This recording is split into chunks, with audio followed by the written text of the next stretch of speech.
ኣብ ሓራ መሬት ዝተቐተለ ሓደ ትግራዋይ እዩ ዝኸውን ሓራ መሬት ኣለና እንዳበሉ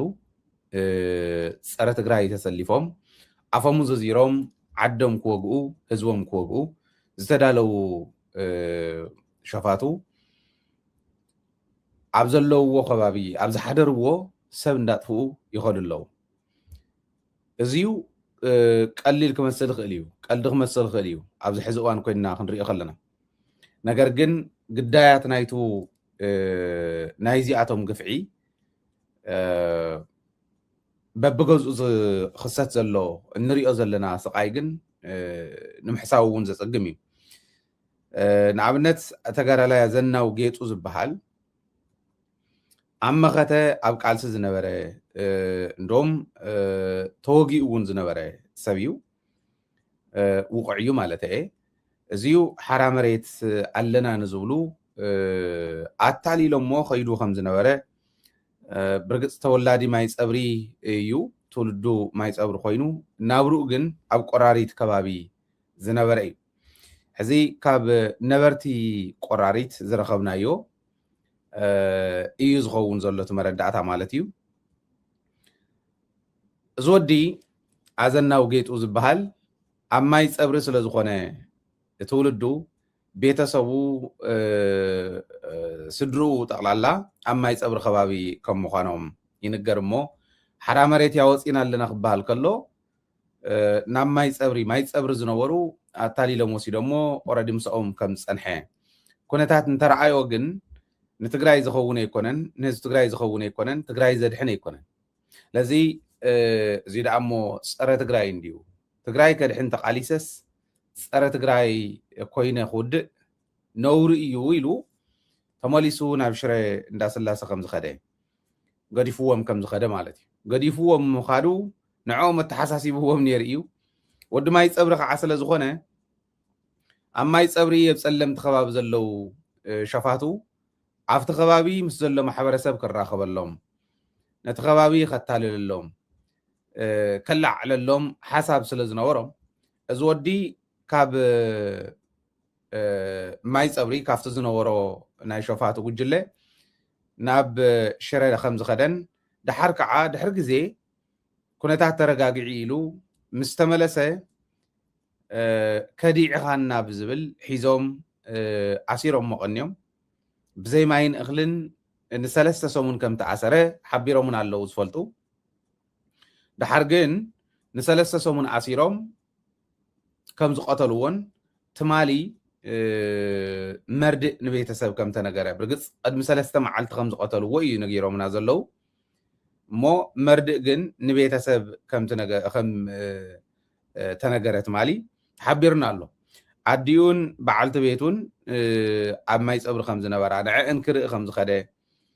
ምኹምቲ ዝበልክዎ ንሰለስተ ሰሙን ዝኣክል ኣሲሮም ኣሳቂዮም ብዘይ ማይን ምግብን ትማሊ ንዑሬሳኹም ውሰዱ ዝብል ከም ዝሓበርዎም እዩ ተነጊሩ ዘሎ እዞም ሰባት እዚኦም ኣብ ሓራ መሬት ኣለና ዝብሉ ዘለው ሸፋቱ ህዝቢ ትግራይ ናይ ፀላእቲ ሴራ ከይኣኽሎ ናይ ፀላእቲ ሽርሒ ከይኣኽሎ እዚኦም እውን ነናብ ዘለዎ እንዳኸዱ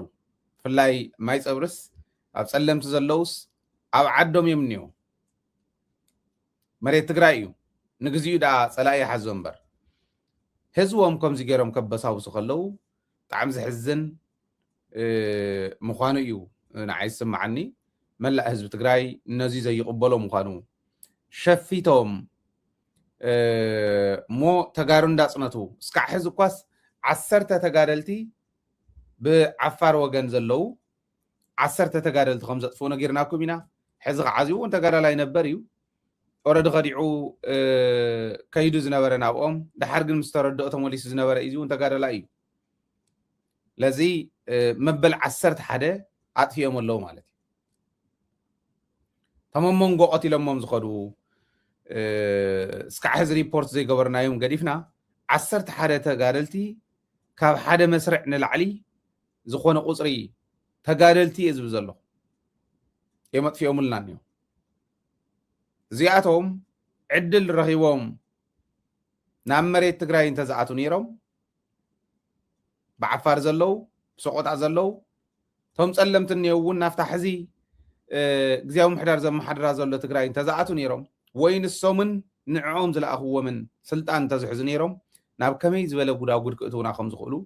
ገምቱ። ኣብ ከም ዝበለ ጉድ ኣለና። እዚዩ ናይ በዓል ጻድቃን ሴራ እዩ። እዚ ናይ በዓል ጌታቸው ግብረ እከ እዩ። እዚ ናይ በዓል ወደን ጥሩ ግብረ እከ እዩ። ጽባሕ ካሊእ ግዜ እዩ። ኣብታ ካሊእ ግዜ ከመይ ክትብሉ ከም እትኽእሉ እንታይ ክትገብሩ ከም እትኽእሉ ኣነ ይገርመኒ እዩ። ትግራይ ምናልባሽ ብምሉእ እግርኹም ክትረግፅዋ ከም ዘይትኽእሉ እዩ ዝርዳእኒ። ብሕጊ ትግራይ ክትተሓዙ ክትክሰሱ ዝግባአኩም ሰባት ምዃንኩም እዩ ዝርዳእኒ። ወለዶ ትግራይ እንታይ ይገብር ንወለዶ ንገድፎ ግን ከምዚ እናገበሩ በብግዚኡ እንዳፅኖት ይኸዱ ኣለዉ። እቲ ምምሕዳር ዝበሃል እውን ስቂሉ ኣሎ። ንቐፃሊ እንታይ ይኽሰት ክንሪኦ ኢና። ኣብኡ እናሃለኹ ተሓሒዘ ግን ካብ ቆራሪት ነበርቲ ቆራሪት ዝኾኑ ኣብ ሽረ እንዳስላሰ ዘለው ዝሓበሩና ኣባል ኤንዲኤፍ ዝነበረ ሕዚ እውን ወዲ ቆራሪት ጥሩነህ ዝበሃል ወዲ ኣብ ቆራሪት ኣብ